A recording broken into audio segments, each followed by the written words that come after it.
بسم اللہ الرحمن الرحیم۔ اللہ کے نام سے شروع جو بڑا مہربان نہایت رحم فرمانے والا ہے۔ پیارے دوستو، آج کی اس ویڈیو میں ہم آپ کو بتائیں گے کہ اللہ تعالیٰ نے سانپ اور مور کو جنت سے کیوں نکالا۔ ان دونوں نے ایسا کون سا گناہ کیا تھا کہ اللہ تعالیٰ نے ان کو جنت سے نکال دیا اور ان کو بدصورت بنا کر زمین پر نازل کر دیا، اور چھپکلی نے ایسا کون سا گناہ کیا تھا اللہ تعالیٰ نے اس کو قتل کرنے کا حکم ارشاد فرمایا ہے۔ ناظرین محترم، سانپ اور مور جنت سے آئے ہوئے جانور ہیں۔ جنت میں گھومنے پھرنے اور کھانے پینے کو بہت کچھ تھا، لیکن جنت میں اکیلے اور تنہا ہونے کی وجہ سے حضرت آدم علیہ السلام اداس رہتے تھے، تو اللہ تعالیٰ نے حضرت آدم علیہ السلام کی بائیں پسلی سے بی بی حوا سلام اللہ علیہا کو پیدا کیا، اور یوں حضرت آدم علیہ السلام بی بی حوا سلام اللہ علیہا کا ساتھ پا کر خوش ہو گئے، اور وہ دونوں جنت میں خوش رہنے لگے۔ اللہ تعالیٰ نے ان سے ارشاد فرمایا کہ تم دونوں جنت میں جہاں چاہو کھاؤ پیو گھومو پھرو، لیکن خبردار اس درخت کے قریب مت جانا اور نہ ہی اس کا پھل کھانا، اگر تم نے ایسا کیا تو تم ظالموں میں سے ہو جاؤ گے۔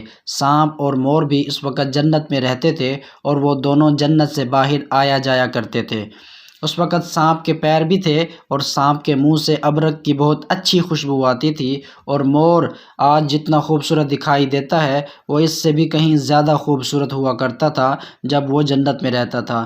تب مور کے پاؤں بھی بہت زیادہ خوبصورت ہوتے تھے۔ ایک دن جب وہ دونوں جنت کے باہر آئے تو ان کی ملاقات شیطان سے ہوئی۔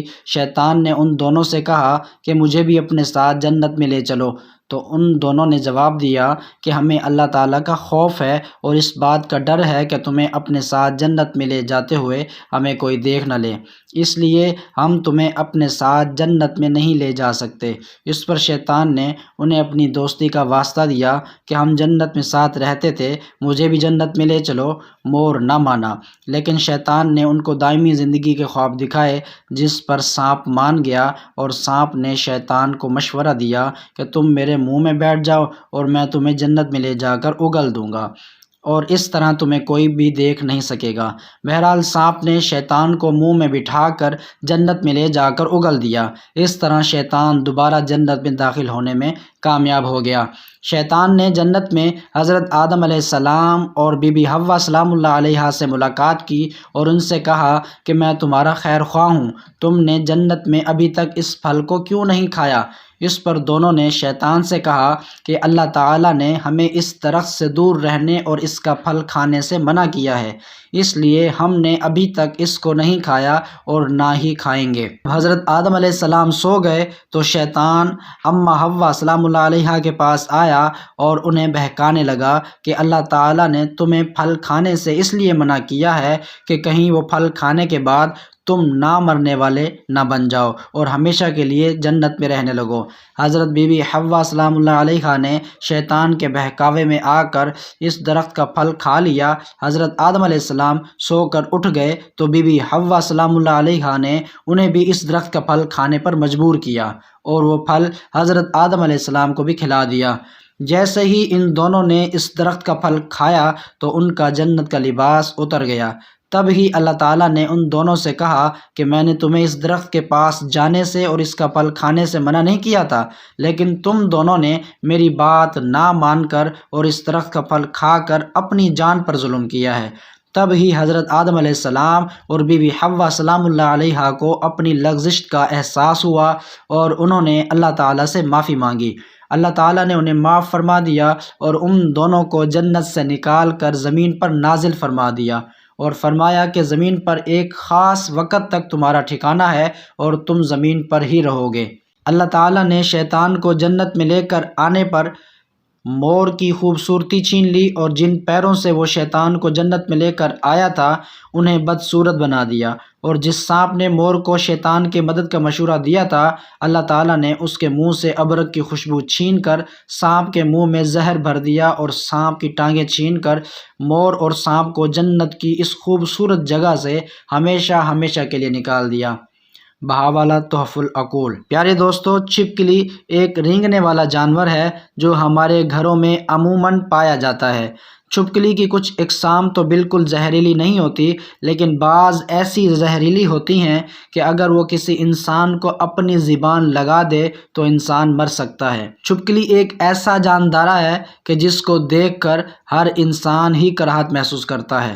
خاص کر گھر کی خواتین کے لیے تو چھپکلی والے کمرے میں سونا بھی محال ہو جاتا ہے۔ ناظرین محترم، تذکرۃ الاولیاء میں ہے کہ ایک شخص حضرت مولا علی رضی اللہ عنہ کے پاس آیا اور عرض کرنے لگا کہ چھپکلی کو مارنا جائز ہے یا نہیں، تو حضرت علی رضی اللہ عنہ نے ارشاد فرمایا کہ نبی کریم علیہ الصلوۃ والسلام نے ارشاد فرمایا کہ چھپکلیوں کو مارا کرو، چھپکلیوں کے مارنے کا حکم دیا کیونکہ یہ حضرت ابراہیم علیہ السلام کے آگ پر پھونکے مارتی۔ بہاولہ بخاری شریف، حدیث نمبر 3359۔ پیارے دوستو، چھپکلی واحد خلقت ہے۔ جب نمرود نے اللہ تعالیٰ کے نبی حضرت ابراہیم علیہ الصلوۃ والسلام کو آگ میں ڈالنے کا فیصلہ کر لیا تو ہر جانور اس آگ کو بجھانے کی کوشش کر رہا تھا اور یہ خوش ہو کر اس آگ کو بھڑکا رہی تھی۔